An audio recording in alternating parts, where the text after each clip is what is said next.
Hey, how you doing? This is Adam Post, publisher of more than 1,000 comic books and marketing expert, covering why woke won't work for Bud Light, Target, and Disney, but why Ben & Jerry's does get away with it. It's because that's the mission of Ben & Jerry's ever since they started the company, but that's the complete opposite of these other big companies. They were never part of that, and investors and the customers are just not buying it. Let's get into the story. Before we do, please be sure you are subscribed to the channel.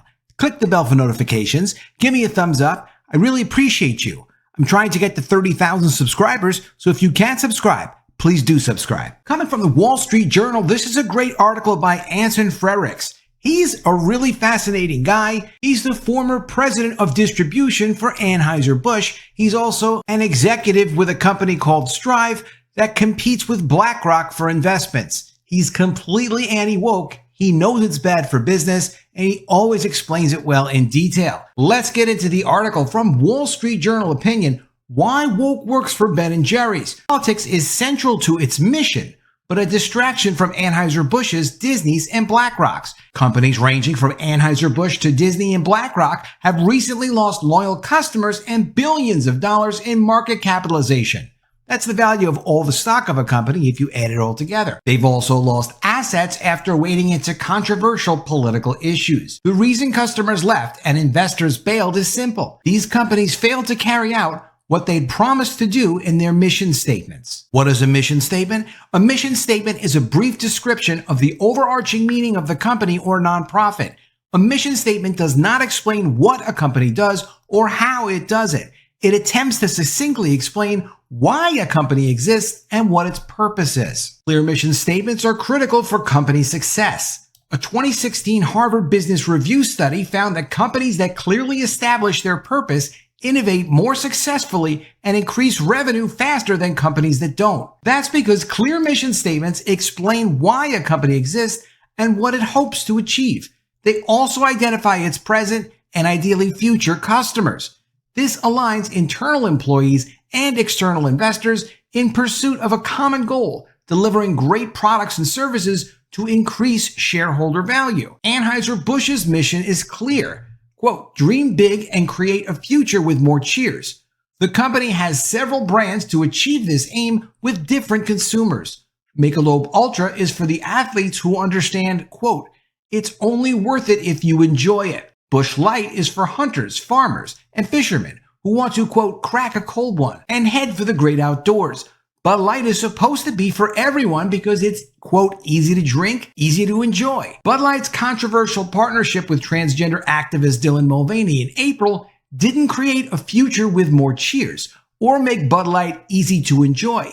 It thrust the brand into a charged political discussion unrelated to the company's mission. Loyal customers left, and shareholders are paying the price as billions of dollars in market capitalization have been erased. That's their stock going down. And now you can understand why those brands that Anson is talking about all have a different purpose and a different mission, and they fit different specific customers. Disney experienced similar mission failure last year. The company's stated mission is to entertain, inform, and inspire people around the globe through the power of unparalleled storytelling, reflecting the iconic brands, creative minds, and innovative technologies that made ours the world's premier entertainment company. Creating movies like The Lion King and Star Wars is on mission. Less so is public criticism of such legislation as Florida's Parental Rights in Education Act, which prohibits the state's educators from teaching about sexual orientation and gender identity in classes from kindergarten through third grade. When Disney announced its opposition to the bill in 2022,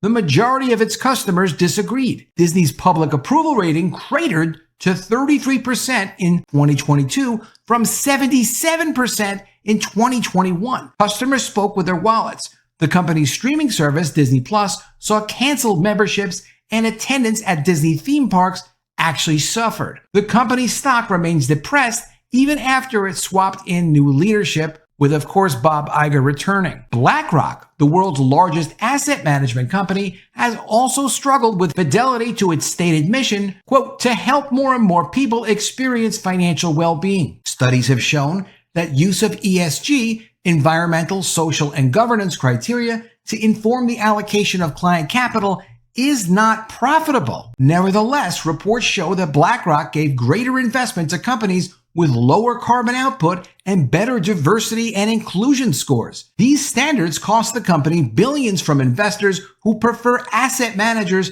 that steer clear of divisive ESG policies. Amid the capital outflows in recent months, that's money leaving BlackRock's management, BlackRock's CEO, Larry Fink, has retreated from his previous positions and has added Amin Nasser, CEO of Saudi Aramco, the world's largest oil company, to BlackRock's board. Saudi Aramco is controlled by the Saudi government, which is one of the world's leading violators of human rights, making Mr. Nasser's appointment at odds with ESG's social component. Caught between his company's activism and the reality that a mission of helping, quote, more people experience well-being requires not alienating investors with different views, Mr. Fink has choices to make for the future. Climate activists are already pressuring him to step down over perceived failures to implement ESG more broadly. New York City's comptroller wrote a letter questioning BlackRock's investment actions compared with its ESG commitments. Anheuser-Busch, Disney, and BlackRock could learn about proper mission control from Ben & Jerry's. The ice cream company has been aligning customers and shareholders behind a progressive and social mission for decades. Its mission states, quote, we believe that ice cream can change the world. We have a progressive, nonpartisan social mission that seeks to meet human needs and eliminate injustices in our local, national, and international communities by integrating these concerns in our day-to-day business activities. When Ben & Jerry's supports returning to Native Americans what it claims is stolen land, when it advocates overturning voter integrity laws, or when it favors defunding the police, its customers aren't surprised. This is because Ben & Jerry's has been advocating for such change since two Vermont hippies founded the company in 1972. When they sold the business to multinational conglomerate Unilever in 2000, they maintained an independent board to make decisions on the company's social mission. Their customers expect this activism and buy such ice cream flavors as, quote, Save Our Swirl and, quote, Empowerment to support local causes. Given the company's long-standing purposes, it would be inauthentic for Anheuser-Busch, BlackRock, and Disney, and of course Target, to change their mission to support the same social and political agendas as Ben & Jerry's. It would also alienate most of their existing customer base. A recent poll found 58% of consumers don't want companies taking stances on political and social issues. To maximize market potential and shareholder value, most companies should cater to the larger group of people who don't want policies with their beer, their theme park vacations, or their investment accounts. And this just came out. The United Kingdom is warning their businesses to stay out of woke culture wars. British banks have already got a taste of what it's like to be drawn into the global culture wars. Now the country's consumer brands are facing scrutiny for their own efforts to cater to their increasingly socially conscious customers. The likes of coffee chain Costa and shoemaker Doc Martens PLC have found themselves targeted online in the backlash against so-called woke capitalism. Meanwhile, UK officials have been warning companies to stay out of what they see as political debates, adopting language that echoes government criticism of NatWest Group's decision to cancel the bank account of Brexit campaigner Nigel Farage. Quote, I'm uncomfortable instinctively to see big businesses appropriating the views of their customers to make a political point, Chief Secretary of the Treasury John Glenn said this week in comments reported by the Press Association. Quote, if they want to get into politics, then stand for election, meaning go and try to get elected, but keep it out of the business. Glenn's remarks came after the outcry sparked by the debanking of Farage, who was dropped by NatWest private bank Coates after an internal debate about whether his right-wing political views were out of step with the company's values. The banking chief's executive officer, Allison Rose, quit under government pressure after admitting leaking details about the discussion regarding his accounts. Pushback against companies expressing political views considered progressive or inclusive began in the U.S., where brewer Anheuser-Busch InBev is still trying to control its plunge in sales of Bud Light beer and its other brands after it used transgender influencer Dylan Mulvaney to promote Bud Light. UK Prime Minister Rishi Sunak's Conservatives have increasingly embraced similar anti-woke rhetoric as they attempt to motivate the party's base and draw a line with the opposition ahead of a general election expected next year. This is from Bloomberg. Bloomberg is definitely a leftist type of media organization, and as you can see, even they're openly saying, yeah, there's a problem here and businesses are going to probably have to respond to the government. Coming from the Paradise, major credit rating firm dumps woke ESG ratings and instantly sees stock price surge. Standard & Poor's Global, one of the largest independent credit firms in the world, has discontinued its practice of providing woke ESG ratings for corporate borrowers.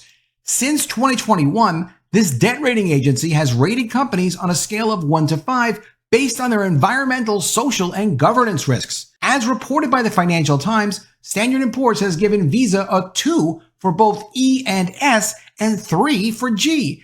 In contrast, First Energy, an Ohio-based utility company implicated in corruption, got a 4 for G, which is the second lowest score in S&P's system. Recently, S&P shifted its stance, deciding that textual descriptions rather than scores would represent their evaluation of a company's ESG considerations. So there are changes now everywhere in business and industry, in the United States, in the United Kingdom, in Australia too. Woke is not getting pushed the way it used to get pushed. People are moving away from ESG, and that is to the benefit of people who own the stock, customers who go and decide what products and services they want, and society in general, because of course, businesses should not be abusing their power to push woke and progressive agendas with people who are just trying to get value out of the products that they buy and use. Let me know what you think of all this in the comments below. Always love to see your ideas. Please be sure you are subscribed to the channel. Click the bell for notifications, give me a thumbs up, and I'll see you again soon with another video. And if I don't see you, I will miss you.